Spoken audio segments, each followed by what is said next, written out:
ग्रामविकास अधिकारी ग्रामपंचायती असताना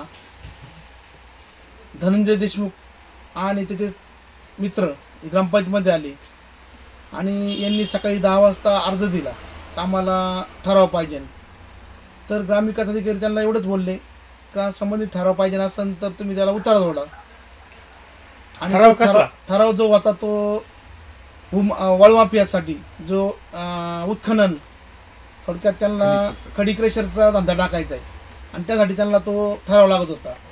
तर या काय झालं, हा धनंजय देशमुख आहे, याच्यावर आतापर्यंत 5-6 गुन्हे दाखवले वाळूचे आणि हा मोठा वाळू तस्कर आहे. त्यामुळे काय झालं, यांना सकाळी 10 वाजता त्यांनी अर्ज दिला आणि यांना लगेच त्याला ठराव लागत होता त्यांना. तर ग्रामविकास अधिकारी त्यांना एवढंच म्हटले का जो ठराव लागतो त्याचा उत्तर आणून जोडा, नाही का, मी तुम्हाला ठराव द्यायला तयार आहे. पण यांना तो ठराव लगेचच्या लगेच पाहिजे होता. आणि याचा प्रश्न असा आहे का जर कोणाला हा जर उत्खनाचा त्याला संबंधित शेजारी पाजारी जे शेतकरी असतील त्यांच्या हरकती मागवाव्या लागतात. पण यांना घाई झाली होती प्रचंड आणि मग ग्रामविकास अधिकारी त्यांना दुसऱ्या दिवशी मिटिंग असल्यामुळे ते त्यांचं काम करत होते. तर यांना ते मान्य झालं नाही. यांनी काय केलं, फोन करून विजय देशमुख आणि सीताराम देशमुख यांना बोलून घेतलं आणि त्या ग्रामपंचायत आल्यानंतर त्यांनी ग्रामविकास अधिकाऱ्यांना आरेरावी केली. आरेरावी केल्यानंतर ग्रामविकास अधिकारी यांना म्हणे मला उद्या मिटिंग आहे, मी तुम्हाला ठरवू देतो. पण यांनी काय केलं, यांना मागचं राजकारण काढायचं होतं. कारण आत्तापर्यंत 2-3 ग्रामसभा झाल्या आणि यांना सगळ्या प्रकारचे यांना आम्ही ठराव दिले ग्रामपंचायतमधून. तरी पण यांना काय झालं, यांचा इगो दुखू राहिला गावामध्ये का हा कालचा पोरगा आला गावात विकास कामं करतोय. आत्ता माझ्या कुतुळ गावामध्ये साधारणतः 22 ते 23 कोटी रुपयाची विकास कामं चालू आहेत. तर कुतुळ गावात रस्ता काँक्रिटीकरण असेल, कुतुळ गावातले डांबरीकरण असतील, कुतुळ देवस्थान ट्रस्ट मी ब वर्गात नेलं. ब वर्गात नेल्यानंतर ते 1.5 कोटीचं आता पर्यटनमधून मंगल कार्यालय टेंडर झालेलं आहे.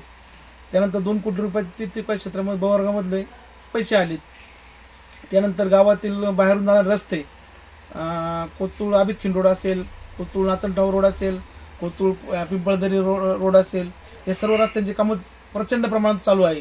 त्यानंतर गावातील विविध विकास मंदिरे 25-15 असेल, आमदार निधी असेल, या सर्व प्रकारामधून मी आमदारांकडून मोठ्या प्रमाणात निधी आणला.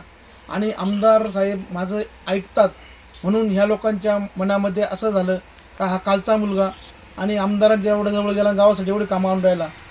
विजय देशमुखांच्या ताब्यात गेले 10 वर्ष ग्रामपंचायत सत्ता होती, मग त्यांनी गावासाठी काय केलं, गावासाठी कोणती विकास कामं आणली याचा पहिल्यांदा लेखा द्यावा. आणि काय झालं, हे एवढे कामं चालू आहेत, यांचा सर्व मनस्ताप झाला. म्हणून ह्या मनस्तापामधून त्यांनी काय केलं, हा उद्रेक चालू केला. यांनी पहिल्यांदा काय केलं, गाव बंद केलं म्हणजे सर्वसामान्य लोकांना विटीस धरलं. विटीस झाल्यानंतर यांनी गावाच्या ग्रामपंचायत पुढे सभा घेतली. आता भांडण यांचं ग्रामविकास अधिकाऱ्याचं. आणि त्या मीटिंगमध्ये यांनी माझ्यावर अत्यंत खालच्या पातळीवर टीका केली, माझ्या कुटुंबाचा उद्धार केला.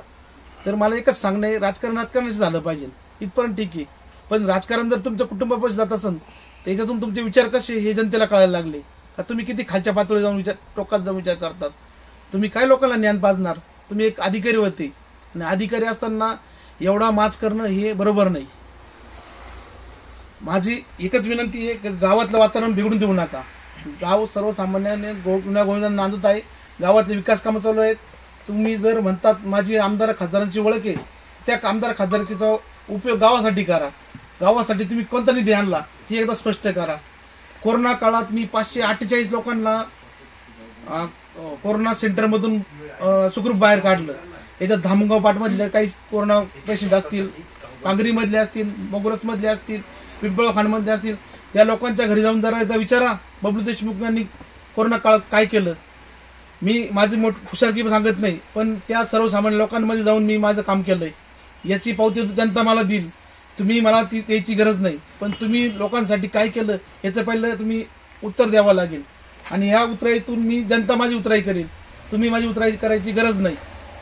तुम्ही दोघं जण विजय देशमुख आणि बाजीराव गराडे हे तालुक्याला असं समजतात का आम्ही दोघं म्हणजे तालुका आहे. तर त्यांना असा माझा इशारा आहे का तुम्ही म्हणजे तालुक्याचे मालक नाही किंवा कुतुळगावचे तुम्ही मालक नाही. जनता जनार्दन आहे, जनता जो निर्णय घ्यायचा तो घेईल. पण तुम्ही जे आमदारांवर जी टीका करतात आणि खालच्या पातळीवर टीका करतात तर हे योग्य नाही. हे सगळं करत असताना ही दोन जी माणसं आहेत हे कोणाचं यांना अंकुश आहे यांच्यावर का की कोणाचा यांना सपोर्ट आहे का करतात असं काही म्हणता यांना सपोर्ट काय प्रकार नाही, पण हे असं गंमत आहे. या तालुक्याचे माजी मंत्री मधुकररावजी पिचड साहेब यांच्याबरोबर पण हे माणसं होते. त्यांनी यांना मोठं केलं, यांना पद दिले, पण हे त्यांचे सुद्धा प्रामाणिक राहिले नाही. त्यांनी सुद्धा त्यांनी उद्धार केलाय. अशोक भांगरे, स्वर्गीय अशोक भांगरे हे त्यांच्या जवळ होते. ते वारल्यानंतर सुद्धा यांनी त्यांची सुद्धा उतराई केली. आणि लामटे साहेबांनी सुद्धा म्हणजे हे तालुक्यात कोणाला चांगलं मानत नाही. मग असे कोणत्या लेवलचे माणसं आहेत का हे तालुक्याला कोणाला चांगलं मानायला तयार नाहीत. किरण लांटे, आमदार किरण लामटे साहेबांनी जे एवढी विकास कामं चालवलीत अकोला तालुक्यामध्ये, मग अशा काही समाजकंटक जे तुम्ही सांगितले त्याप्रमाणे ही लोक त्यांना टार्गेट ठेवतायत, हा राजकारणाचा भाग असू शकतो का असं वाटतं का? 100% राजकारणाचा भाग. यांना काय झालं, आता जिल्हा परिषद निवडणुका जवळ आल्यात, यांना जिल्हा परिषद लढायच्या आहेत. म्हणून काय झालं, यांनी आमदार साहेबांच्या हातात त्यांनी टीका करायला सुरुवात केली. म्हणजे कुठलीही गोष्ट असली यांना झोपेत सुद्धा आमदार किरण लामटे सापडताय. म्हणजे झोपेत सुद्धा बरळत असतली. आज लामटे साहेबांनी हे केलं, आज लामटेने ते केलं. कशासाठी करतायत नेमकी? प्रसिद्धी मिळवण्यासाठी बघ काय यांचं. आणि बाजीराव दराडे हा आत्ता 1-2 महिन्यापूर्वी त्याच्यावर अधिकाऱ्यांनी गुन्हा दाखल केला. हा खंडणी गोळा करतोय, खंडणीखोर आहे. हो, ओपन आहे, त्याच्यावर गुन्हा दाखल. आता याच्यातून बाहेर आलाय, तो जामीनवर बाहेर आहे. त्याने काय आमच्यावर टीका करावं?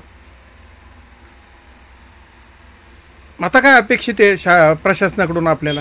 प्रशासनाने यांच्यावर योग्य ती कारवाई करावी. यांनी जे आमच्या कुटुंबावर जे खालच्या पातळीवर केली, तर प्रशासनाने सबस्क्राईब करा. ताज्या बातम्यांसाठी बेल आयकॉनवर क्लिक करा.